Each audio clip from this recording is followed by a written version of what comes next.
വേദഭാഗം വെളിപ്പാട് പുസ്തകം 3-ാം അധ്യായം 1 മുതൽ 6 വരെയുള്ള വാക്യങ്ങളാണ്. വെളിപ്പാട് പുസ്തകം 3-ാം അധ്യായം 1 മുതൽ 6 വരെയുള്ള വാക്യങ്ങൾ. സർദീസിലെ സഭയുടെ ദൂതന് എഴുതുക. ദൈവത്തിന്റെ 7 ആത്മാവും 7 നക്ഷത്രവും ഉള്ളവൻ അരുളി ചെയ്യുന്നത്, ഞാൻ നിന്റെ പ്രവൃത്തി അറിയുന്നു. ജീവനുള്ളവൻ എന്ന് നിനക്ക് പേരുണ്ടെങ്കിലും നീ മരിച്ചവനാകുന്നു. ഉണർന്നുകൊള്ളുക, ചാവാറായ ശേഷിപ്പുകളെ ശക്തീകരിക്കുക. ഞാൻ നിന്റെ പ്രവൃത്തി എന്റെ ദൈവത്തിന്റെ സന്നിധിയിൽ പൂർണ്ണതയുള്ളതായി കണ്ടില്ല. ആകയാൽ നീ പ്രാപിക്കുകയും കേൾക്കുകയും ചെയ്തത് എങ്ങനെയെന്ന് ഓർത്ത് അത് കാത്തുകൊള്ളുകയും മാനസാന്തരപ്പെടുകയും ചെയ്യാം. നീ ഉണരാതിരുന്നാൽ ഞാൻ കള്ളനെ പോലെ വരും. ഏത് നാഴികയ്ക്കും നിന്റെ മേൽ വരും എന്ന് നീ അറിയുകയും ഇല്ല. എങ്കിലും ഉടുപ്പ് മലിനമാകാതെ കുറെ പേർ സർദീസിൽ നിനക്കുണ്ട്. അവർ യോഗ്യന്മാരാകിയാൽ വെള്ള ധരിച്ചുകൊണ്ട് എന്നോടുകൂടെ നടക്കും. ജയിക്കുന്നവൻ വെള്ളയുടുപ്പ് ധരിക്കും. അവന്റെ പേർ അവർ ജീവപുസ്തകത്തിൽ നിന്ന് മായ്ച്ചു കളയാതെ എന്റെ പിതാവിന്റെ സന്നിധിയിലും അവന്റെ ദൂതന്മാരുടെ മുമ്പിലും അവന്റെ പേർ ഏറ്റുപറയും. ആത്മാവ് സഭകളോട് പറയുന്നത് എന്തെന്ന് ചെവിയുള്ളവൻ കേൾക്കട്ടെ. ഒരുപക്ഷെ നിങ്ങളെല്ലാവരും ചിന്തിച്ചിരിക്കാം ഇന്ന് വെളിപ്പാട് പുസ്തകത്തിന്റെ ഒരു വ്യാഖ്യാനത്തിലേക്ക് പോകുമെന്ന്. എന്നാൽ വെളിപ്പാട് പുസ്തകത്തിന്റെ ഒരു വ്യാഖ്യാനത്തിലേക്ക് പോകുവാനല്ല ഞാൻ ഇന്ന് കർത്താവിൽ ശരണപ്പെടുന്നത്. ഇന്ന് സഭയ്ക്കും ദേശത്തിനും ആവശ്യമായ ചില കാര്യങ്ങൾ നമ്മൾ വായിച്ചതായ ഈ ദൈവവചനത്തിന്റെ അടിസ്ഥാനത്തിൽ നിങ്ങളോട് പ്രസ്താവിക്കാനായിട്ടാണ് ഞാൻ ആഗ്രഹിക്കുന്നത്. ഒരുപക്ഷെ നമുക്ക് വളരെ വ്യക്തമായി മനസ്സിലാക്കാൻ ആഗ്രഹിക്കുന്ന ഒരു ഭാഗമാണ് വെളിപ്പാട് പുസ്തകം. അത് വളരെ സങ്കീർണമാണെന്ന് പലരും ചിന്തിക്കുമെങ്കിലും 3 കാര്യത്താൽ അത് സങ്കീർണമല്ല എന്ന് വിശുദ്ധ വേദപുസ്തകം നമ്മളെ പഠിപ്പിക്കുന്നു. 1, he is on the throne, അവൻ സിംഹാസനത്തിൽ ഇരിക്കുന്നു.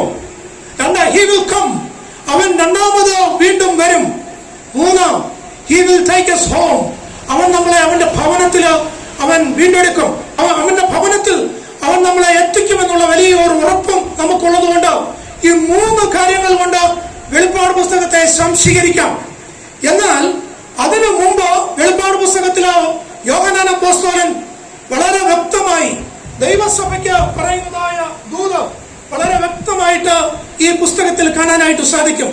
നമുക്കെല്ലാവർക്കും അറിയാവുന്നതുപോലെ വെളിപ്പാട് പുസ്തകം എഴുതിയത് കർത്താവായ യേശുക്രിസ്തുവിന്റെ അരിമശിഷ്യനായ യോഹന്നാൻ അപ്പോസ്തലനാണ്. AD 82 ഡൊമിനീഷ്യൻ ചക്രവർത്തിയുടെ കാലഘട്ടത്തിൽ യേശുക്രിസ്തുവിന്റെ സാക്ഷ്യവും ദൈവവചനവും നിമിത്തം, അതായത് കുറുകയും നെടുകയും യോഹന്നാൻ അപ്പോസ്തലൻ സുവിശേഷം പറഞ്ഞതിന്റെ അടിസ്ഥാനത്തിൽ പത്മോസ് എന്ന ദ്വീപിൽ അവനെ നാടുകടത്തി ഏകാഗ്രനായി അവിടെ ഇരിക്കുമ്പോൾ ദൈവത്തിന്റെ ആത്മാവ് അവന്റെ ഉള്ളിൽ പ്രകാശനം നൽകിക്കൊണ്ട്, അതായത് ഇനി സംഭവിക്കാനുള്ളത് വ്യക്തമായി എഴുതിക്കൊള്ളുക എന്നുള്ള ദൈവിക ആലോചനയുടെ മുമ്പാകെ കൃത്യമായി വ്യക്തമായി സംഭവിക്കാനുള്ളത് യോഹന്നാൻ അപ്പോസ്തലനിൽ കൂടി ദൈവത്തിന്റെ ആത്മാവ് നമുക്ക് വെളിപ്പെടുത്തി തന്നു. ആ വെളിപ്പെടുത്തി തന്ന കൂട്ടത്തിൽ 7 സഭകൾക്ക് പ്രത്യേകമായ ദൂത് യോഹന്നാൻ വെളിപ്പാടിൽ കൂടി നമുക്ക് തന്നിട്ടുണ്ട്. അതിൽ 5ാമത്തെ സഭയാണ് നമ്മളിവിടെ വായിച്ചത്, സർദീസിലെ സഭ. ഈ 7 സഭകളും 7 കാലഘട്ടത്തെ വ്യക്തമായി നമ്മളോട് വരച്ചു കാണിക്കുന്നുണ്ട്. ഈ 7 കാലഘട്ടങ്ങൾ എന്ന് പറഞ്ഞാൽ, അതായത് അന്നുള്ള കാലഘട്ടം, ഇന്നുള്ള കാലഘട്ടവും ഇന്ന് സഭയോടുള്ള ബന്ധത്തിലോ വ്യക്തിപരമായിട്ടുള്ള ബന്ധത്തിലോ നമ്മുടെ ജീവിതത്തിൽ ഉണ്ടാകേണ്ടതായ മാറ്റങ്ങള്, കുറവുകള്, ഉണ്ടാകേണ്ടതായ ഉത്തേജനങ്ങള്, പ്രബോധനങ്ങള്, നമ്മൾ കൈക്കൊള്ളേണ്ടതായ കാര്യങ്ങള് വ്യക്തമായി ഈ സഭയ്ക്ക് കൊടുക്കുന്ന ദൂത് കൂടി വ്യക്തമായി നമ്മളെ ഇവിടെ ഓർമ്മപ്പെടുത്തുന്നുണ്ട്. എന്നാൽ ഇന്ന് രാത്രികാലം ഞാൻ നിങ്ങളെ പരിചയപ്പെടുത്തുന്ന സഭ എന്ന് പറയുന്നത് സർദീസിലെ സഭയാണ്. അത് 7 സഭകളിലെ 5ാമത്തെ സഭയായിട്ട് നമുക്കിവിടെ കാണാനായിട്ട് നമുക്ക് സാധിക്കും. അവിടെ യോഹന്നാൻ അപ്പോസ്തലൻ ഒരു കാര്യം അവരോട് പറയുന്നുണ്ട്. നിങ്ങൾക്ക് ജീവനുണ്ട് എന്നുള്ള പേരൊക്കെ ഉണ്ട്, എന്നാൽ നിങ്ങളുടെ അവസ്ഥയെ പറ്റി യോഹന്നാൻ അപ്പോസ്തലൻ വ്യക്തമായിട്ട് അവരോട് പറയുന്നുണ്ട്, നിങ്ങൾ ചത്തവരാണ്. എന്നാൽ എന്തുകൊണ്ട് നിങ്ങൾ ചത്തുപോയി, എന്തുകൊണ്ട് നിങ്ങൾക്ക് ജീവൻ എന്ന പേരുണ്ടെങ്കിലും നിങ്ങൾ വേണ്ടതുപോലെ ആകുന്നില്ല എന്ന് ദൈവത്തിന്റെ വചനം അവിടെ ഓർമ്മപ്പെടുത്തുമ്പോൾ അതിന് പ്രതിവിധിയായി ചില കാര്യങ്ങൾ കൂടി യോഹന്നാൻ അപ്പോസ്തലൻ പറയുന്നുണ്ട്. അത് നമ്മളോട് എല്ലാവരോടും ഒരുമിച്ച് പറഞ്ഞു നമ്മളെ തന്നെ ദൈവവചനത്തിന്റെ അടിസ്ഥാനത്തിൽ ഉണർത്തിക്കൊണ്ട് ദൈവത്തിന്റെ വേലയ്ക്ക് വേണ്ടി ഉണർത്തി സഭയായി ഉണർന്ന്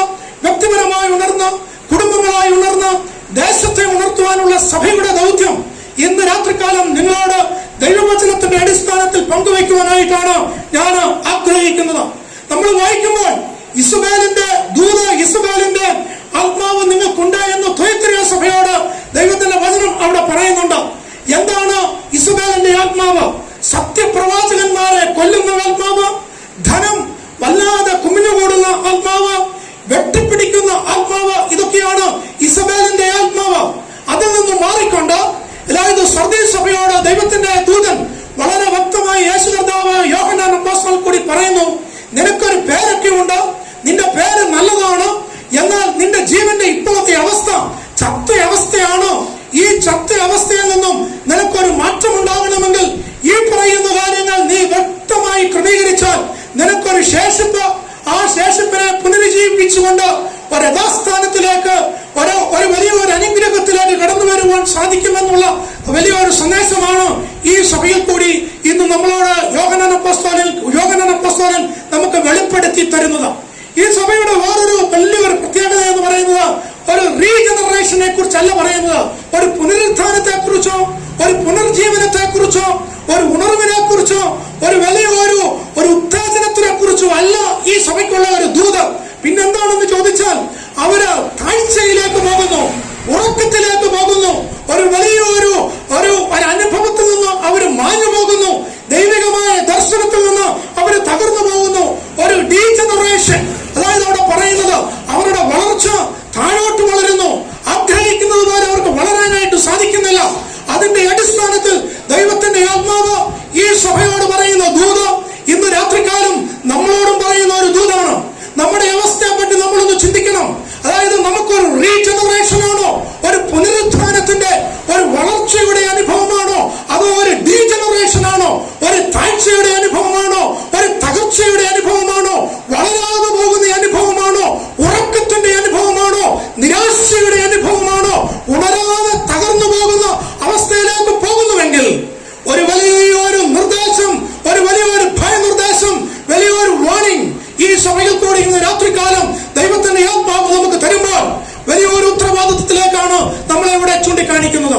ഈ സർദീസ് എന്ന് പറയുന്ന പട്ടണം രണ്ട് രീതിയിൽ നമ്മൾ പഠിക്കണം.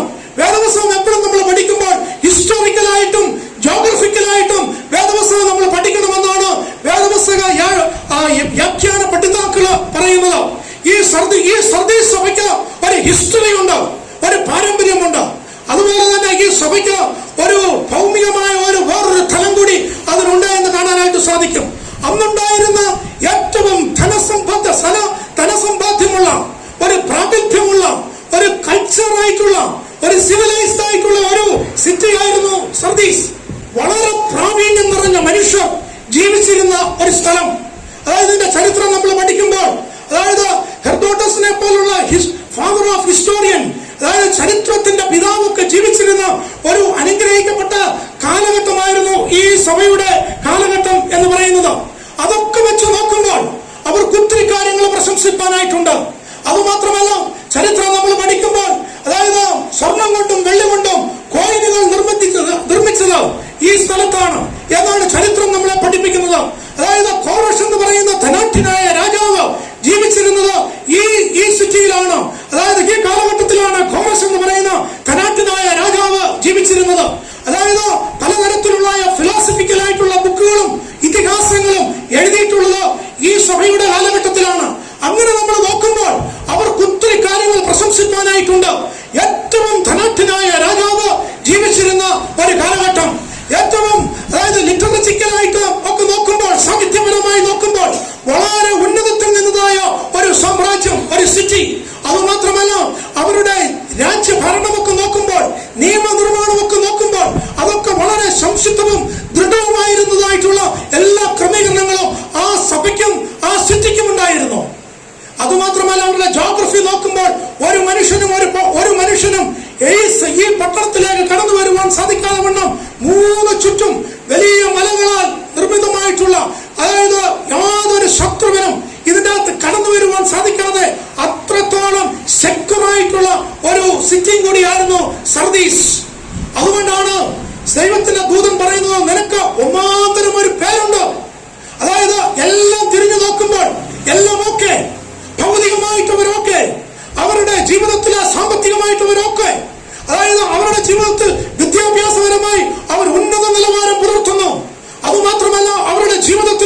അവര് മിലിറ്ററി ആയിട്ട് അവർ ഉന്നത നിലവാരം പുലർത്തുന്നു. ഒരു തരത്തിലും അവർക്ക് യാതൊരു ആശങ്കയ്ക്കും ഒരു വെല്ലുവിളിക്കും അതിജീവനമില്ലാതെ ജീവിക്കുന്ന ഒരു പട്ടണ നിവാസികളായിരുന്നു സർദീസ്.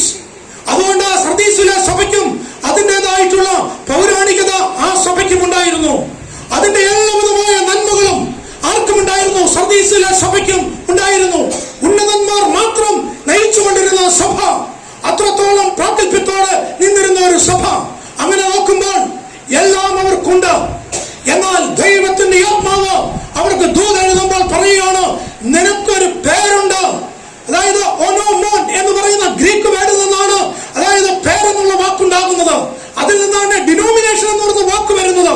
ഇതെല്ലാം കടന്നു വരുന്നത് ഈ സിറ്റിയിൽ നിന്നാണ്. അത്രത്തോളം പ്രാഗൽഭ്യത്തോടെ ജീവിച്ച ഒരു പട്ടണ നിവാസികള്, അത്രത്തോളം പ്രൗഢിയോട് ജീവിച്ചതായ ഒരു മനുഷ്യർ. ഈ കാലഘട്ടത്തിന്റെയും അവസ്ഥ അങ്ങനല്ലേ? ഇന്ന് നമുക്കെല്ലാം ഉണ്ട്. അതായത് നമ്മൾ ഇന്ന് എല്ലാ തരത്തിലും ഉയർന്നു നിൽക്കുന്നു. പാണ്ഡിത്യപരമായി നമ്മൾ ഉയർന്നു നിൽക്കുന്നു, സാംസ്കാരികമായി നമ്മൾ ഉയർന്നു നിൽക്കുന്നു, വേണമെങ്കിൽ ആത്മീയമായി ഉയർന്നു നിൽക്കുന്നു എന്നൊക്കെ പറയാം. പള്ളിയിൽ പോയില്ലെങ്കിലും വലിയ വലിയ പ്രസംഗങ്ങൾ യൂട്യൂബിൽ കേൾക്കുവാനുള്ള എല്ലാ സാങ്കേതിക വിദ്യകളും നമ്മുടെ ഉള്ളിലുണ്ട്. ഒരു തരത്തിലും യാതൊരു വിധമായ സങ്കീർണതകളും ഇല്ല എന്ന് നമ്മൾ ചിന്തിക്കുന്നു.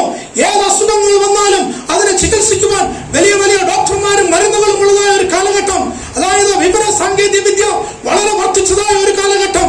അതുമാത്രമാണ് ഒരു നൊടി നിമിഷം കൊണ്ട് ലോകത്തിന്റെ ഏത് സ്ഥലത്തേക്കും യാത്ര ചെയ്തു പോകുവാനുള്ള എല്ലാവിധമായ സൗകര്യങ്ങളുമുള്ള നമ്മളും ഒരുപക്ഷെ ഈ സർദീസ് സഭയിലെ പോലുള്ള ഒരു അനുഭവത്തിൽ ജീവിക്കുന്നു.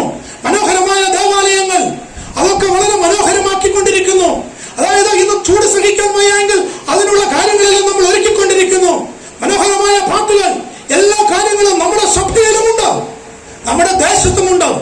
അതുമാത്രമാണോ ഇന്ന് നമ്മൾ കടന്നു പോകുന്ന ഭവനങ്ങളിലും ദേശങ്ങളിലും ദേശനിവാസികളിലും ഒക്കെ നമ്മുടെ കുഞ്ഞുങ്ങളെല്ലാം ഈ ലോകത്തിന്റെ വിവിധ ഭാഗങ്ങളിലേക്ക് പറന്നു പോകുന്നു. ഏതെങ്കിലും ഒരു ഭവനത്തിൽ വിദേശത്തില്ലാത്ത കുഞ്ഞുങ്ങൾ ഇന്ന് ഈ ദേശത്തൊന്നും കാണുവാനായിട്ട് സാധിക്കത്തില്ല. അത്രത്തോളം വളർന്ന് പന്തലിച്ചുകൊണ്ടിരിക്കുന്ന ഒരു സാമൂഹ്യ വ്യവസ്ഥയിൽ നമ്മൾ ജീവിക്കുകയാണ്. ഇതേ വ്യവസ്ഥയായിരുന്നു സർദീസിനും. യാതൊരു കുഴപ്പവും അവരുടെ ജീവിതത്തിലില്ലായിരുന്നു. എല്ലാ സമ്പൂർണതയും അവരുടെ ജീവിതത്തിലുണ്ടെന്ന് അവർ സ്വയം അഭിമാനിച്ചു. എന്നാൽ അതിന്റെ മധ്യത്തിലാണ് സഭയുടെ തലയായ ക്രിസ്തു നിന്നുകൊണ്ട് ആ സഭയോട് നോക്കി ശക്തമായ ഒരു ദൂത് പറയുന്നത്, നിങ്ങൾക്ക് ജീവൻ എന്ന പേരുണ്ടെങ്കിലും നിങ്ങൾ ചത്തവരാണ്. അതാണ് ശക്തമായ ദൂത്. ഇതെല്ലാം നമ്മൾ പരിശോധിക്കുമ്പോൾ, അതായത് സമയമുണ്ടായിരുന്നെങ്കിൽ ഇതിന്റെ ഓരോ കാര്യങ്ങളും എടുത്ത് നിങ്ങളോട് ഞാൻ പ്രതിപാദിക്കാമായിരുന്നു. എന്നാൽ എന്റെ ചുരുക്ക വാക്കുകൾ കൊണ്ട് ഈ സഭയുടെ സമ്പന്നത നിങ്ങൾ മനസ്സിലാക്കി കാണുമല്ലോ. ഈ സഭയുടെ ഒരു സംസ്കാരികത നിങ്ങൾ മനസ്സിലാക്കി കാണുമല്ലോ. ഈ സഭയുടെ ഒരു ഉന്നതി നിങ്ങൾ മനസ്സിലാക്കി കാണുമല്ലോ. അന്ന് ജീവിച്ചിരുന്ന മനുഷ്യരെ പറ്റി നമ്മൾ ചിന്തിക്കുമ്പോൾ, പഠിക്കുമ്പോൾ, അന്നുണ്ടായിരുന്ന പ്രഗത്ഭ മതികളായ പ്രിയപ്പെട്ടവരെ പറ്റി പറയുമ്പോൾ അന്നുണ്ടായിരുന്ന സാങ്കേതികത നമുക്ക് ബോധ്യമാകും. എന്നാൽ ആധ്യാത്മികമായി ആ സഭ ചത്തതാണെന്ന് ദൈവത്തിന്റെ വചനം പറയുമ്പോൾ ഇന്ന് നമ്മോടുമുള്ള ദൂതാണ് ഇന്ന് കാണാനായിട്ട് നമുക്ക് സാധിക്കും. അതുകൊണ്ടാണ് സുവിശേഷയാനം എന്നുള്ള പ്രോഗ്രാമൊക്കെ കൊണ്ട് സുവിശേഷ പ്രവർത്തന ബോർഡ് അതായത് നെടുകയും കുറുകയും കേരളത്തിലുടനീളം നമ്മുടെ സഭകളിലൊക്കെ കടന്നു എന്ന് ഈ സന്ദേശം വ്യക്തമായി പറയുന്നത്. അതായത് പേരുണ്ടെന്ന് നമ്മൾ അഭിമാനിക്കുന്നുവെങ്കിലും, പാരമ്പര്യമുണ്ടെന്ന് നമ്മൾ അഭിമാനിക്കുന്നുവെങ്കിലും, എല്ലാ കാര്യങ്ങളും എന്റെ കയ്യിലുണ്ടെന്ന് നമ്മൾ അഭിമാനിക്കുന്നുണ്ടെങ്കിലും നമ്മളെല്ലാവരും ഇന്നും ദൈവത്തിന്റെ വചനം വ്യക്തമായി പറയുന്നു, ഇതെല്ലാം ഉണ്ടെങ്കിലും നിന്റെ സ്റ്റാറ്റസ് എന്ന് പറയുന്നത് നീ ചത്തവനാണെന്നുള്ള സ്റ്റാറ്റസ് ആണ്. അത് നമ്മളെ വേദനിപ്പിക്കണം, അത് നമ്മളെ പ്രയാസപ്പെടുത്തണം, അത് നമ്മളെ ദുഃഖിപ്പിക്കണം, അത് നമ്മളെ തിരുത്തുവാനുള്ള ഒരു സന്ദേശമായി മാറണം. വെറുതെയല്ല സന്ദേശം ഈ ലോകത്തോട് പറയുന്നത്, വെറുതെയല്ല വേദപുസ്തകത്തിലെ വാക്യം എഴുതി വെച്ചിട്ടുള്ളത്. നിന്നെ നശിപ്പിക്കുവാനോ നിന്നെ നിരാശപ്പെടുത്തുവാനല്ല, നിന്നെ ഓർമ്മപ്പെടുത്തുവാനാണ് നിന്റെ അവസ്ഥ.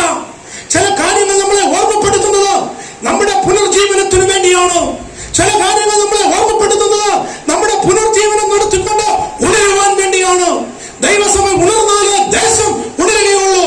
സുവിശേഷം ഘോഷിച്ചാല് ഈ ദേശം ഉണരുകയുള്ളൂ. യേശുക്രിസ്തുവിന് മാത്രമാണ് നിനക്ക് ഉണർവ് നൽകുവാൻ സാധിക്കുന്നത്. നിന്റെ ഒരു ടെക്നോളജിക്കും അതിന് സാധ്യമല്ല എന്ന് സർദീസ് സഭയോട് പറയുമ്പോൾ തന്നെ എന്നോടും നിങ്ങളോടും അത് പറയുമ്പോൾ ഇന്ന് രാത്രികാലം ഈ സന്ദേശം ഞാനും നിങ്ങളും ഏറ്റെടുക്കേണ്ടിയിരിക്കുന്നു. എന്തുകൊണ്ടാണ് നമ്മൾ ചത്തുപോകുന്നത്? എന്തുകൊണ്ടാണ് നമ്മുടെ ജീവിതത്തിൽ മരണം കടന്നു വരുന്നത്? അതിനെക്കുറിച്ച് വളരെ വ്യക്തമായി പൗലോസ് അപ്പോസ്തലൻ രേഖപ്പെടുത്തി.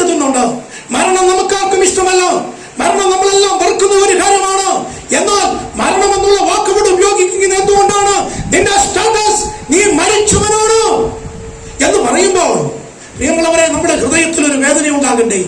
അതായത് നമ്മളെല്ലാം വിചാരിച്ചു എനിക്ക് ഓജസ്സും തേജസ്സും ഉണ്ട്, ഞാൻ അത് ചെയ്യുന്നു ഇത് ചെയ്യുന്നു, ഞാൻ അവിടെ പോകുന്നു ഇവിടെ പോകുന്നു, അത് പറയുന്നു ഇത് പറയുന്നു, എനിക്കെല്ലാം ഉണ്ട് എന്ന് ചിന്തിക്കുമ്പോൾ ഇതാ ദൈവത്തിന്റെ ആത്മാവ് ദൈവസഭയാകുന്ന സർദീസിനോട് പറയുകയാണ്. അതും ദൈവസഭ തന്നെ ആയിരുന്നു. ആ സർദീസിനോട് പറയുകയാണ്, സഹോദര കുഞ്ഞുങ്ങളെ, നീ ഒരു കാര്യം മറന്നു പോകണ്ട. നിന്റെ പ്രോമിനൻസ് ഒന്നും ദൈവത്തിന്റെ മുമ്പാകെ നിൽക്കുന്നില്ല. നിന്റെ ഹിസ്റ്റോറിക്കൽ ബാക്ക്ഗ്രൗണ്ട് ഒന്നും ദൈവത്തിന്റെ മുമ്പാകെ നിൽക്കുന്നില്ല. നിന്റെ എക്കണോമിക് സ്റ്റെബിലിറ്റി ഒന്നും ദൈവത്തിന്റെ മുമ്പാകെ നിൽക്കുന്നില്ല.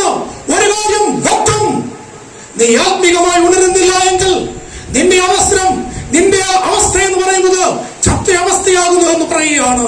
അതുകൊണ്ടാണ് എഫെസ്യ ലേഖനം 2-ാം അധ്യായത്തില് പൗലോസ് അപ്പോസ്തലൻ പറയുന്നത്, മനുഷ്യന്റെ അവസ്ഥയെ കുറിച്ച് പറയുന്നു, യേശുവില്ലാത്ത മനുഷ്യന്റെ അവസ്ഥയെ കുറിച്ച് പറയുന്നു.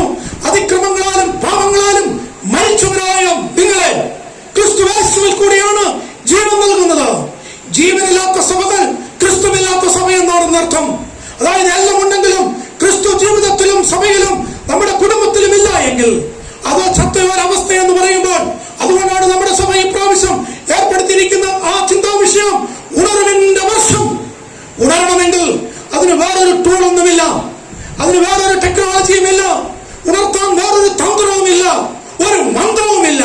നിന്നെ ഉണർത്തുവാനും നിന്നെ ശക്തീകരിക്കാനും ഒറ്റ സാധ്യത മാത്രമേ ഉള്ളൂ. യഹോവയെ കാത്തിരിക്കുന്നവർ ശക്തിയെ പുതുക്കും. യഹോവയെ കാത്തിരിക്കുന്നവർ, യഹോവയെ കാത്തിരിക്കുക എന്ന് പറഞ്ഞാൽ ക്രിസ്തുവിനെ അറിയുക എന്നുള്ളതാണ്, ക്രിസ്തു ജീവിതത്തിലേക്ക് വരിക എന്നുള്ളതാണ്. അതുകൊണ്ടാണ് 1 യോഹന്നാൻ വളരെ കൃത്യമായി പറയുന്നത്, ക്രിസ്തുവുള്ളവന് പുത്രനുള്ളവന് ജീവനുണ്ട്, പുത്രനില്ലാത്തവന് ജീവനില്ല. അതുകൊണ്ട് നമ്മൾ ഓർക്കണം, പുത്രനില്ല എങ്കിൽ നീ മരിച്ച അവസ്ഥയാണ്, ചത്ത അവസ്ഥയാണ്. എന്നാൽ പുത്രനുണ്ട് എങ്കിൽ നിനക്ക് ജീവനുണ്ടെന്ന് മാത്രമല്ല, നീ മറ്റുള്ളവരെ ജീവിപ്പിക്കുകയും ചെയ്യുന്ന ഒരു ഉണർവുള്ളവനായി മാറും. ഈ സഭയോട് കൃത്യമായി വ്യക്തമായി ദൈവത്തിന്റെ ആലോചന പറയുമ്പോൾ, എന്നെ കേൾക്കുന്ന പ്രിയപ്പെട്ട ദേശനിവാസികളെ, ഈ ഭവനാങ്കണത്തിലിരിക്കുന്ന പ്രിയപ്പെട്ടവരെ, ദൈവശബ്ദം കേൾക്കുന്ന പ്രിയപ്പെട്ടവരെ, ഉണരുവാനുള്ള വലിയ ഒരു ആഹ്വാനം ദൈവത്തിന്റെ വചനം ഇന്ന് രാത്രികാലം നിങ്ങളോട് തരുമ്പോൾ, എന്നെ ഉണർത്തണമേ എന്നുള്ള പ്രാർത്ഥനയോടുകൂടി നമ്മൾ ഇരിക്കേണ്ടത് വളരെ ആവശ്യമാണ്. എന്താണ് നമ്മളെ ഉണർത്താതിരിക്കുന്നത്? എന്താണ് നമ്മളെ മരിച്ച അവസ്ഥയിലേക്ക് പോകുന്നത്? അതായത് വിശുദ്ധ വേദവസ്ത്രം നമ്മളെ പഠിപ്പിക്കുമ്പോൾ റോമാലേഖനം 6-ാം അധ്യായം 23-ാമത്തെ വാക്യം വ്യക്തമായി പറയുന്നു, പാപത്തിന്റെ ശമ്പളം എന്താണ്? മരണം. Sin leads to death. അതായത് വേറെ ഒന്നുമല്ല നമ്മളെ മരണത്തിലേക്ക് നയിക്കുന്നത്, പാപമാണ്. പാപത്തെ പാപമായി കാണുന്നില്ല എങ്കിൽ ആ സഭ ചത്തതാണ്. നിനക്ക് എന്തെല്ലാം കാര്യങ്ങളുണ്ടെന്ന് പറഞ്ഞാലും നിന്റെ സഭയിലെ, കുടുംബത്തിലെ, വ്യക്തി ജീവിതത്തിലെ പാപത്തെ നീ പാപമായി കണ്ടുകൊണ്ട് ആ പാപത്തിൽ നിന്നൊരു മോചനം ലഭിക്കുന്നില്ല എങ്കിൽ you are dead. അതായത് നീ ചത്തവനെന്ന് വിശുദ്ധ വചനം നമ്മളെ ഓർമ്മപ്പെടുത്തുകയാണ്. അതുകൊണ്ടാണ് റോമാലേഖനത്തിൽ പൗലോസ് വളരെ കൃത്യമായി പറയുന്നത്, പാപത്തിന്റെ ശമ്പളം എന്താണ്? മരണമാണ്. അതുകൊണ്ടാണ് വേദപുസ്തകത്തിൽ പാപത്തെ കുറിച്ച് വളരെ കൃത്യമായും ഗൗരവമായും പറയുന്നത്. 4-ാം സങ്കീർത്തനത്തിൽ പാപത്തെ കുറിച്ച് പറയുന്നു. എന്താണ് പറയുന്നത്? നടുങ്ങുവീൻ, പാപം ചെയ്യാതിരിപ്പീൻ. അതായത് പാപം ചെയ്യുമ്പോഴാണ് നമ്മൾ നടുങ്ങേണ്ടത്. അങ്ങനെ നടുങ്ങുമ്പോൾ പാപത്തെ കുറിച്ചുള്ള ഒരു ബോധമുണ്ടാകും. എങ്ങനെയാണ് പാപത്തെ കുറിച്ച് ഒരു ബോധമുണ്ടാകുന്നത്? ദൈവത്തിന്റെ പരിശുദ്ധാത്മാവിനെ കുറിച്ച് പറയുമ്പോൾ യോഹന്നാന്റെ സുവിശേഷത്തിൽ കൃത്യമായി പറയുന്നു, ദൈവത്തിന്റെ പരിശുദ്ധാത്മാവ് വരുമ്പോൾ പാപത്തെ കുറിച്ചും നീതിയെ കുറിച്ചും ന്യായവിധിയെ കുറിച്ചും ബോധപ്പെടുത്തും. എന്താണ് സഭ മരിച്ചു പോകുന്നതിന്റെ കാരണം? സർദീസിലെ സഭ മരിച്ചു പോകാനുള്ള കാരണം, ചത്ത അവസ്ഥയിലേക്ക് പോകാനുള്ള കാരണം, അതിന്റെ അർത്ഥം ഇത്രയേ ഉള്ളൂ, ദൈവത്തിന്റെ പരിശുദ്ധാത്മാവ് ആ സഭയിൽ എന്ത് ചെയ്യുന്നില്ല? പ്രവർത്തിക്കുന്നില്ല. ദൈവത്തിന്റെ പരിശുദ്ധാത്മാവ് പ്രവർത്തിക്കുമ്പോൾ അത് പാപത്തെ കുറിച്ച് ഓർമ്മപ്പെടുത്തും. അത് നമ്മളെ പാപത്തെ കുറിച്ച് ഓർമ്മപ്പെടുത്തുമല്ലോ. എത്ര പേർക്ക് ഇന്ന് പാപത്തെ കുറിച്ച് വലിയ ബോധമുണ്ട്? പാപബോധം നമ്മുടെ ജീവിതത്തിൽ എത്ര പേർക്കുണ്ട്? നമ്മൾ അപ്പോസ്തല പ്രവൃത്തിയുടെ പുസ്തകം പഠിക്കുമ്പോൾ സഭയുടെ വളർച്ചയും ഉത്പത്തിയും സഭയുടെ പീഡനമെല്ലാം നമുക്ക് ഇവിടെ കാണാനായിട്ട് സാധിക്കും. എന്നാൽ സഭയെ തകർത്തത് പീഡനമല്ലായിരുന്നു. നമുക്കറിയാം, യോഹന്നാനും പത്രോസും അവര് സുവിശേഷം പറഞ്ഞതിന്റെ ഫലമായി അവര് കാരാഗൃഹത്തിൽ അടയ്ക്കപ്പെട്ടു. എന്നാൽ കാരാഗൃഹത്തിൽ നിന്ന് പുറത്തിറങ്ങിയപ്പോൾ പ്രസംഗിച്ചു 3000-വും 5000-വും പേര് രക്ഷിക്കപ്പെട്ടു. സഭ വളർന്നു, സഭ ഉണർന്നു. പീഡനമല്ലായിരുന്നു സഭയെ തകർത്തത്, പീഡനമല്ലായിരുന്നു സുവിശേഷത്തെ തകർത്തത്, പീഡനമല്ലായിരുന്നു വ്യക്തികളെ തകർത്തത്, പീഡനമല്ലായിരുന്നു കുടുംബത്തെ തകർത്തത്, പ്രോസിക്യൂഷൻ അല്ല സഭയെ തകർത്തത്.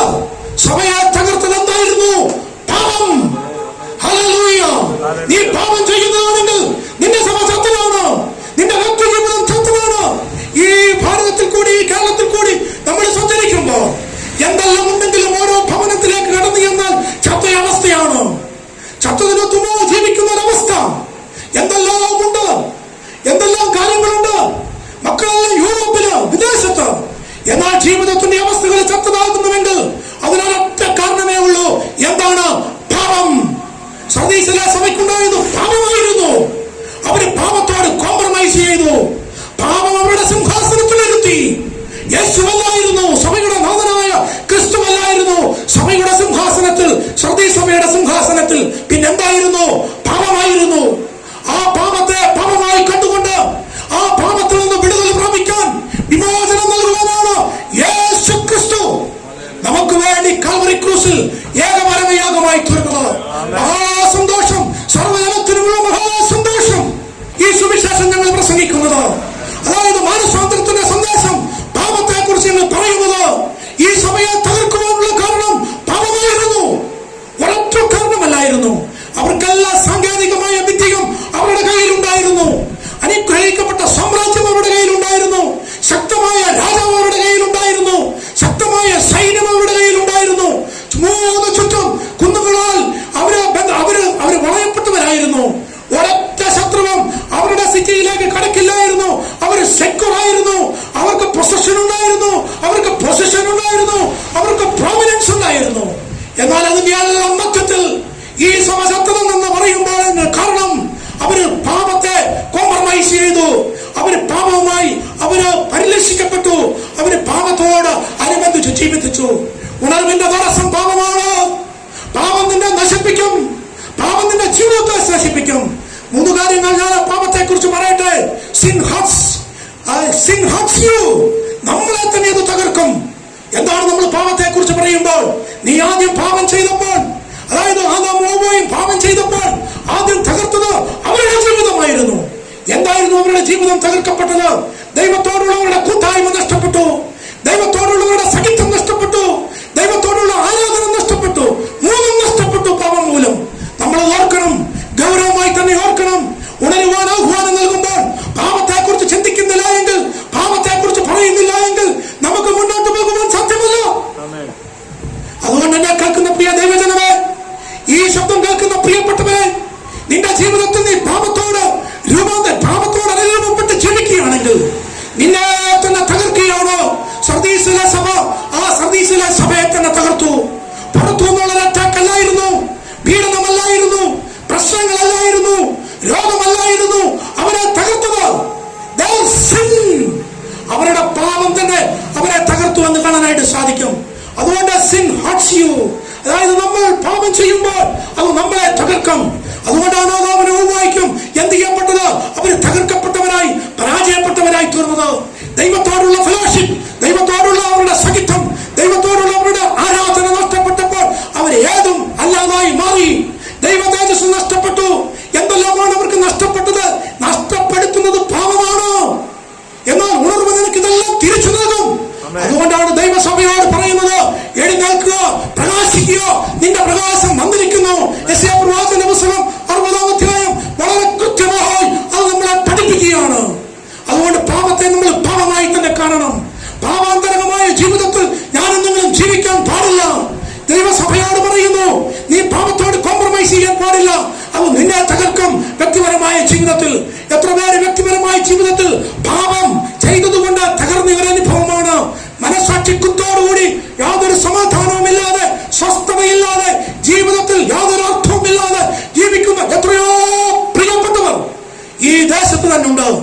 ഇന്ന് ഞങ്ങളുടെ പ്രിയപ്പെട്ടവരൊക്കെ വീടുകളൊക്കെ വിസിറ്റ് ചെയ്തപ്പോൾ തിരികെ വരുമ്പോൾ തന്നുള്ള റിസൾട്ട് മക്കൾ മദ്യപാനികളായി തീരുന്നു. അതായത് പലരും മദ്യപാനത്തിന്റെ അടിമത്തത്തിൽ ജീവിച്ച് അവരെ തന്നെ തകർക്കുന്നു. അവരുടെ കുടുംബത്തെ തകർക്കുന്നു.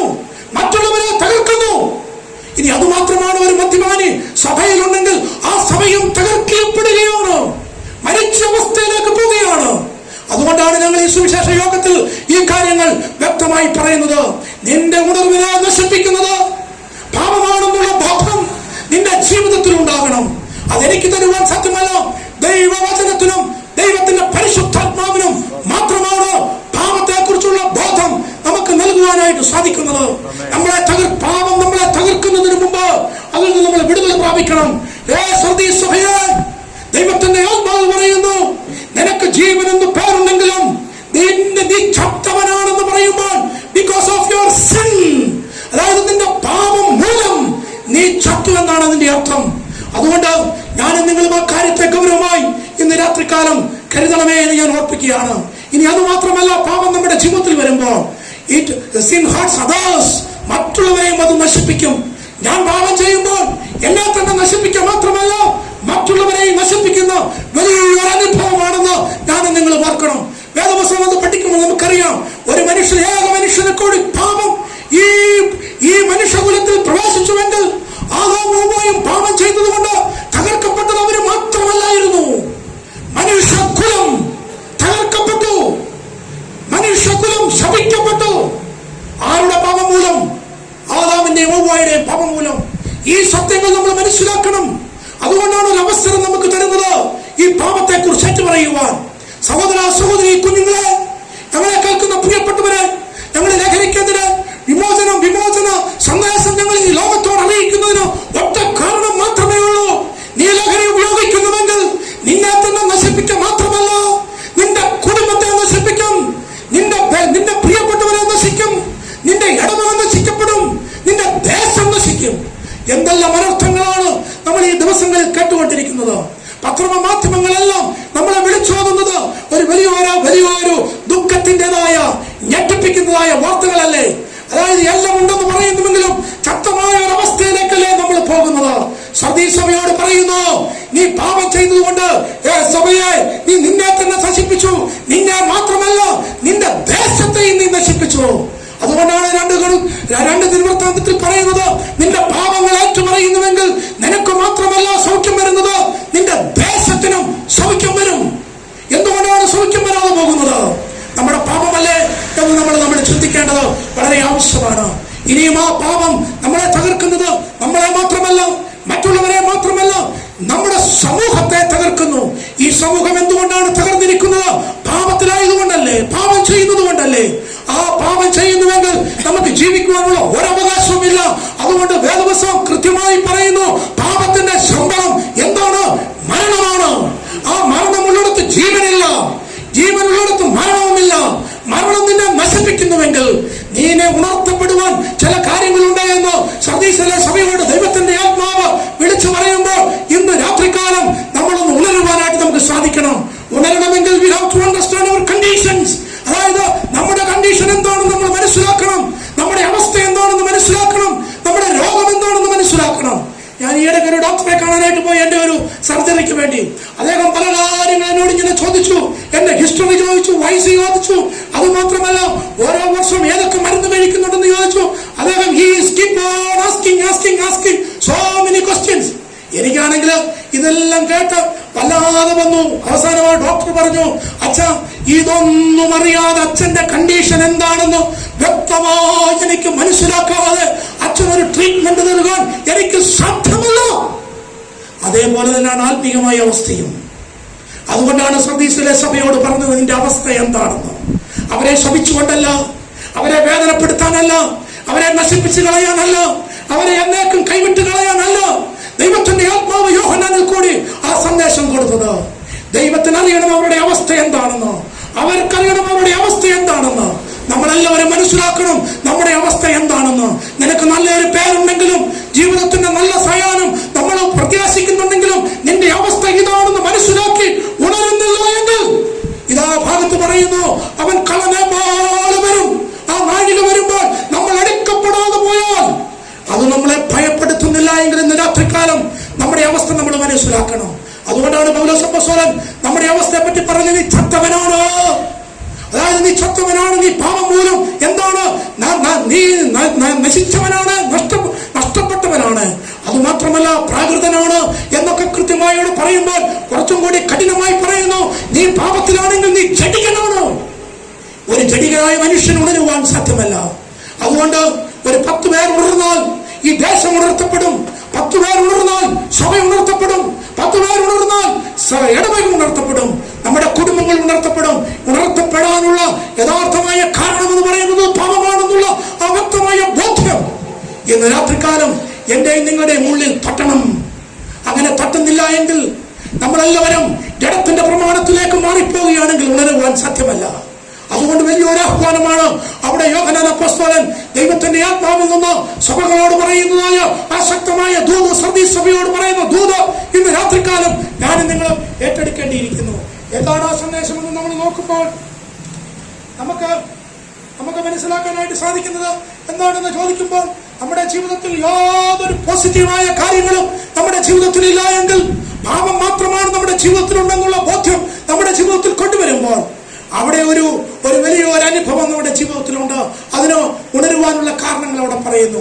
എന്താണെന്നറിയാമോ? അതിനുള്ള പേര് പോലെ തന്നെ സർദീസ് സഭയെ നിനക്കൊരു ശേഷിപ്പുണ്ട്. ശോഷിപ്പല്ല, ശേഷിപ്പ്. സാവാറായ ശേഷിപ്പുകളെ നീ എന്ത് ചെയ്യണം? ശക്തീകരിക്കണമെങ്കിൽ നീ ഉണരണം. ഒന്നാമത്തെ വലിയൊരു ആലോചനയാണ് നമ്മുടെ കണ്ടീഷൻ. നമ്മൾ മനസ്സിലാക്കി കഴിഞ്ഞാൽ ഇത് ഉണരുവാനുള്ള വലിയൊരു ആലോചന ദൈവം തമ്പുരാൻ തരുന്നു. ഉണരുക. വേദപുസ്തകത്തിലെ ഏറ്റവും വലിയ ഒരു ആശയമാണ് ഉണരുക. നമുക്കിനി ഉറങ്ങാൻ അവസരമില്ല. ഇത് യേശു കർത്താവ് എത്ര പ്രാവശ്യം ചോദിക്കുന്നുണ്ട്? ഉണരുക, ഉണരുവാനുള്ള വലിയൊരു ആലോചന ഇന്ന് രാത്രികാലം നമുക്ക് തരുമ്പോൾ യെശയ്യാപ്രവാചകന്റെ പുസ്തകം 60-ാം അധ്യായം 1-ാമത്തെ വാക്യം, എഴുന്നേറ്റ് പ്രകാശിക്കാം, നിന്റെ പ്രകാശം വന്നിരിക്കുന്നു. സഭയെ, നീ ചത്തവനാണെങ്കിലും നിനക്കൊരു ചാൻസ് ഉണ്ട്. അതാണ് യേശു ക്രിസ്തു എല്ലാവർക്കും ഒരു സെക്കൻഡ് ചാൻസ് കൊടുക്കുന്നുണ്ട്, ഒരു രണ്ടാമത്തെ അവസരം കൊടുക്കുന്നുണ്ട്. ആ രണ്ടാമതൊരു അവസരത്തിന് വേണ്ടി ദൈവം തമ്പുരാൻ ഇവിടെ ആഹ്വാനം തരുന്നു. ഉണരുക. എത്ര പേർക്ക് ഉണരുവാനായിട്ട് നമുക്ക് സാധിക്കും? എങ്ങനെയാണ് നമ്മൾ ഉണരുന്നത്? എങ്ങനെയാണ് നമ്മൾ വേക്കപ്പ് ആകുന്നത്? എങ്ങനെയാണ് നമുക്ക് എഴുന്നേറ്റ് നിന്ന് പ്രകാശിക്കാനായിട്ട് സാധിക്കുന്നത്? നിന്റെ സ്വന്തം ശക്തി കൊണ്ട് സാധ്യമല്ല എന്ന് കൃത്യമായി പറയുന്നു. അതായത് നിന്റെ സ്വന്തം ശക്തി കൊണ്ട് സാധ്യമല്ല. അതിനുവേണ്ടി പൗലോസപ്പോസ്തലനും വേദപുസ്തകം നമ്മൾ മുഴുവനായിട്ട് പഠിക്കുമ്പോൾ ഒത്തിരിയും ഉപാധികൾ പറയുന്നുണ്ട്, ഒത്തിരിയും കാര്യങ്ങൾ അവിടെ പറയുന്നുണ്ട്. ഉണരുക സഭയെ, ഉണരുക. അതായത് എന്തുകൊണ്ട് നമ്മൾ ഉണരണം? എങ്ങനെ നമ്മൾ ഉണരണം? എങ്ങനെ ആഹ്വാനം നമ്മൾ ഏറ്റെടുക്കണം? ഒരൊറ്റ ആഹ്വാനമേ ഉള്ളൂ. അവന്റെ തേജസ് നമ്മുടെ മേൽ ഉദിച്ചിരിക്കുന്നു. അതാണ് ഉണരുവാനുള്ള ഏറ്റവും വലിയൊരു അനുഭവം. അവന്റെ തേജസ് നമ്മുടെ മേൽ എന്ത് ചെയ്യപ്പെട്ടിരിക്കുന്നു? ഉദിച്ചിരിക്കുന്നു. അതായത് നമ്മുടെ യേശു ക്രിസ്തുവിനെ കുറിച്ച് പറയുമ്പോൾ എന്ന് പറയുമ്പോൾ I am the light. അവൻ ലോകത്തിന്റെ വെളിച്ചമാണ്, ഞാൻ പ്രകാശമാണ്. അങ്ങനെ ആ പ്രകാശമാകണമെങ്കിൽ ആ പ്രകാശം നമ്മുടെ മേൽ ഉദിക്കണം. അതുകൊണ്ട് ആ പ്രകാശം ഉദിക്കുവാൻ നമുക്ക് എത്ര പേർക്ക് മനസ്സുണ്ടെന്ന് ഇന്ന് ഈ രാത്രികാലം. അതുകൊണ്ട് നമ്മളൊന്ന് ചിന്തിക്കണം. ഇതാ യോഹന്നാൻ അപ്പോസ്തലൻ ആ സഭയോട് പറയുന്നു, ഉണരുക. ആ വേക്കപ്പ് കോൾ നമ്മുടെ ജീവിതത്തിൽ കടന്നു വരുമ്പോൾ ഇന്ന് ഉണരുവാനായിട്ട് സാധിക്കണം. ഈ സുവിശേഷയാനവും ഈ തുരുത്തിക്കാട് ദേശനിവാസികളെ, ഈ ഇടവകയെ സുവിശേഷത്തിന് വേണ്ടി ഉണർത്തുവാനുള്ള ഞങ്ങളുടെ വലിയൊരു പ്രാർത്ഥനാ സംരംഭമാണ്. ഈ ആഹ്വാനം ഏറ്റെടുക്കുമ്പോൾ നമുക്ക് ഉണരുവാനായിട്ട് നമുക്ക് സാധിക്കുമോ? എന്നാൽ നമ്മൾ പത്രോസിനെ പറ്റി നമ്മളൊന്ന് പഠിക്കുമ്പോൾ, പരാജിതനായ പത്രോസ്, പേടിത്തൊണ്ടനായ പത്രോസ്, അവിശ്വാസികളിൽ ഒന്നാമനായ പത്രോസ്, ഭീരുവായ പത്രോസ്, സഖിയോൻ മുക്തിശാലയിലിരുന്ന് ദൈവത്തിന്റെ പരിശുദ്ധാത്മാവിൽ നിറഞ്ഞപ്പോൾ ഒറ്റ പ്രസംഗം കൊണ്ട് 3000-5000 പേരെ രക്ഷയുടെ അനുഭവത്തിലേക്ക് നയിച്ചു ദൈവസഭയെ ഉണർത്തിയ ആ ശക്തനായ പത്രോസ് എങ്ങനെ ഉണർന്നുവെന്ന് ചോദിക്കുമ്പോൾ ദൈവത്തിന്റെ പരിശുദ്ധാത്മാവിൽ അവൻ നിറഞ്ഞു. ദൈവസഭയെ നടത്തുന്നത് ദൈവത്തിന്റെ പരിശുദ്ധാത്മാവാണ്. നമ്മളെല്ലാവരും ദൈവത്തിന്റെ പരിശുദ്ധാത്മാവിനെ റെസ്ട്രിക്ട് ചെയ്യുമ്പോൾ ഇതാ ദൈവസഭയോട് ദൈവത്തിന്റെ ആത്മാവ് വിളിച്ചു പറയുന്നു, ഉണരണം. പത്രോസ് ഉണർന്നതുപോലെ ഉണരണം. സഖിയോൻ മുക്തിശാലയിൽ നീ ഇരിക്കണം. ദൈവത്തിന്റെ പരിശുദ്ധാത്മാവിനെ നീ പ്രാപിക്കണം. അപ്പോസ്തല പ്രവൃത്തി 1-ാം അധ്യായം അതിന്റെ 8-ാമത്തെ വാക്യത്തിൽ പറയുന്നു, ദൈവത്തിന്റെ പരിശുദ്ധാത്മാവ് നമ്മുടെ മേൽ വരുമ്പോൾ ശക്തി ലഭിക്കും. എന്താണ് ശക്തി? ഉണരുന്ന ശക്തി. അങ്ങനെ ഉണർന്നു കഴിഞ്ഞാൽ എന്താണ് സംഭവിക്കുന്നത്? യെരൂശലേമിലും യഹൂദയിലും ഭൂമിയുടെ അറ്റത്തോളം നിങ്ങൾ എന്റെ സാക്ഷികളാകും. Be my witness. അതാണ് ഉണർവിന്റെ ലക്ഷണം. അല്ലാതെ അത്ഭുതവും അടയാളവുമല്ല. കൃത്യമായി മനസ്സിലാക്കണം. ഇവാഞ്ചലിക്കൽ സഭയ്ക്ക് ഈ ഇടവയ്ക്കൊരു ഉണർവ് വേണമെങ്കിൽ നിങ്ങളെല്ലാവരും ദൈവത്തിന്റെ പരിശുദ്ധാത്മാവിൽ ശക്തിപ്പെടണം. ആ ശക്തിപ്പെട്ടു കഴിഞ്ഞാൽ നെറ്റ് റിസൾട്ട് എന്ന് പറയുന്നത് സാക്ഷികളാകുക എന്നുള്ളതാണ്. എന്നാൽ ഈ ചത്ത സഭയെ പറ്റി പറയുന്നത് അവർ ഉണരുന്നില്ല, അവർ സാക്ഷികളുമാകുന്നില്ല. അതുകൊണ്ടാണ് ദൈവം ആ സഭയെ ചത്ത സഭ എന്ന് വിളിച്ചത്. എന്നാൽ ഇന്ന് രാത്രികാലം നമുക്കൊരാഹ്വാനം നമുക്ക് ലഭിക്കുമ്പോൾ നമുക്ക് ശക്തിപ്പെടുവാനായിട്ട് നമുക്ക് സാധിക്കണം, ഉണരുവാനായിട്ട് നമുക്ക് സാധിക്കണം, ഉണർന്നെഴുന്നേൽപ്പാനായിട്ട് നമുക്ക് സാധിക്കണം. എങ്ങനെയാണ് ഉണർന്നെഴുന്നേൽക്കേണ്ടത്? ദൈവത്തിന്റെ പരിശുദ്ധാത്മാവിൽ ഉണർന്ന് എഴുന്നേൽക്കേണ്ടത് വളരെയേറെ ആവശ്യമാണ്. ഇനി അത് മാത്രമാണോ? നിങ്ങൾ ശക്തിപ്പെടുവീൻ, സ്ട്രെങ്തൻ. ചാവാറായ ശേഷിപ്പുകളെ ശക്തീകരിക്കാം. എങ്ങനെയാണ് ചാവാറായ ശേഷിപ്പുകളെ ശക്തീകരിക്കുന്നത്? പ്രിയമുള്ളവരെ, ദൈവത്തിന്റെ വചനം നമ്മൾ പഠിക്കുമ്പോൾ നമുക്ക് ജീവനും ചൈതന്യവും ഓജസ്സും നൽകുന്നത് ദൈവത്തിന്റെ വചനമാണ്. ദൈവത്തിന്റെ വചനമാണ് നമ്മളെ രൂപാന്തരപ്പെടുത്തുന്നത്. അതാണ് നമ്മളെ ശക്തി നൽകുന്നത്. ദൈവസഭ ദൈവവചനത്തിൽ നിന്ന് മാറിപ്പോകുമ്പോൾ നീ ആഹാരമില്ലാത്തവനായി ശോഷിച്ചു പോകും. അതാണ് അവിടെ സംഭവിക്കുന്നത്. സഭയ്ക്ക് അവര് ദൈവവചനത്തിൽ നിന്ന് അവരകന്നു പോയി. അവര് പൗരാണികതയിലേക്കും പാരമ്പര്യത്തിലേക്കും പ്രതാപത്തിലേക്കും അവരുടെ ശ്രദ്ധ വെച്ചപ്പോൾ എബ്രായ ലേഖന കർത്താവ് വ്യക്തമായി പറയുന്നു, കൺസിഡർ ജീസസ്. നീ യേശുവിനെ സൂക്ഷിച്ചു നോക്കുക.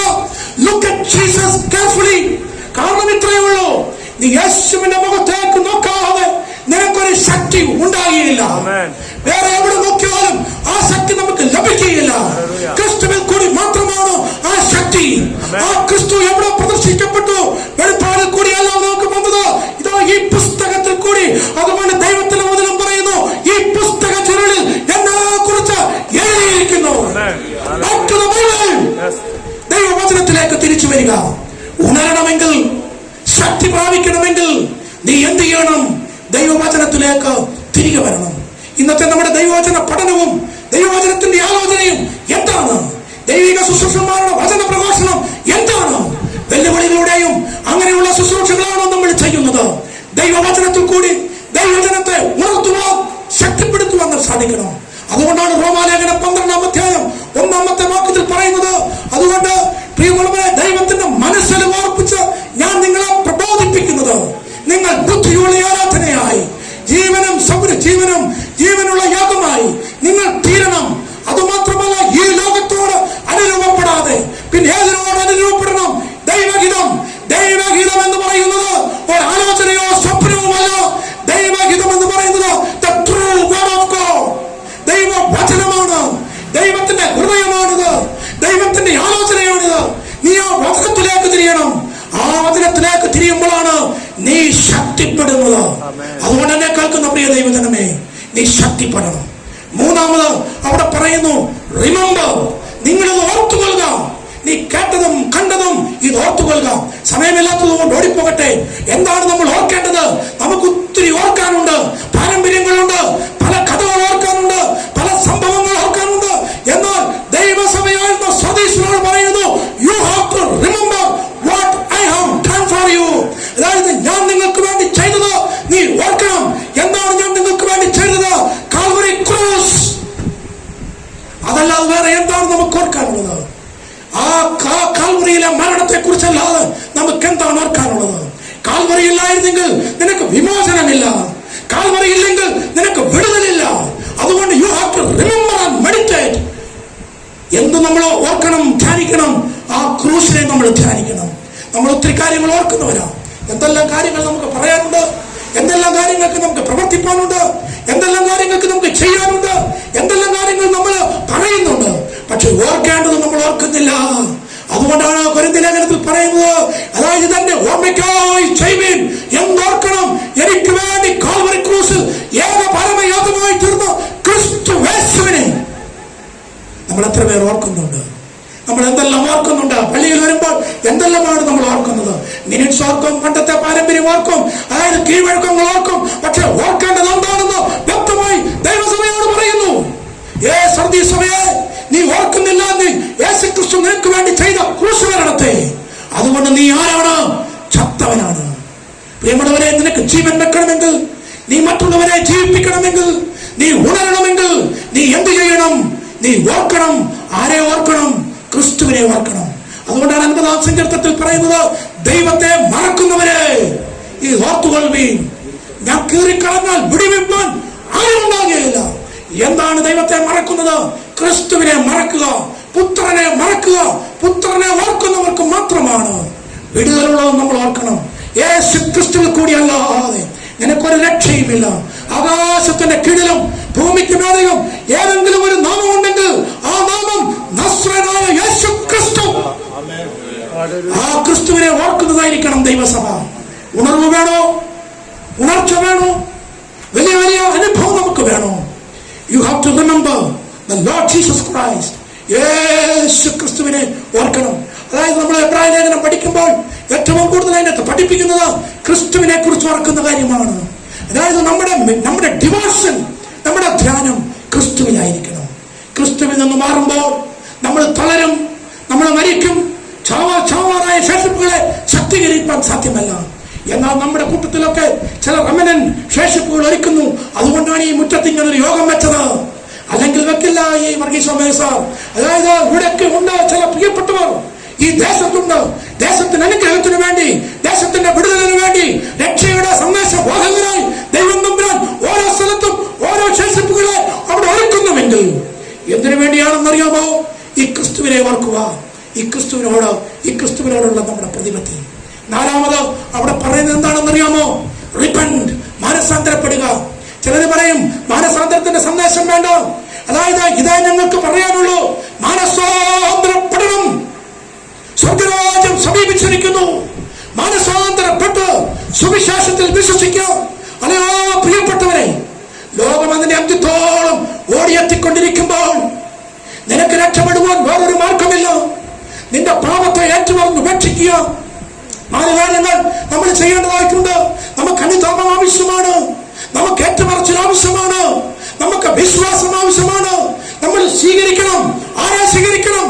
ആരോടാണ് നമ്മൾ വിശ്വാസം ഏറ്റുപറയേണ്ടത്? ആരോടാണ് നമ്മുടെ പാപത്തെ ഏറ്റുപറയേണ്ടത്? നമ്മുടെ കൺഫെഷൻ എന്താണ്? അത് നമ്മൾ ശാന്തമായി നമ്മൾ ചിന്തിക്കണം. ഇതിനുള്ള ആഹ്വാനമാണ് ഇന്ന് രാത്രികാലം ഈ സഭയിൽ കൂടി നമ്മളോട് വിളിച്ചു പറയുന്നത്. അതായത് നീ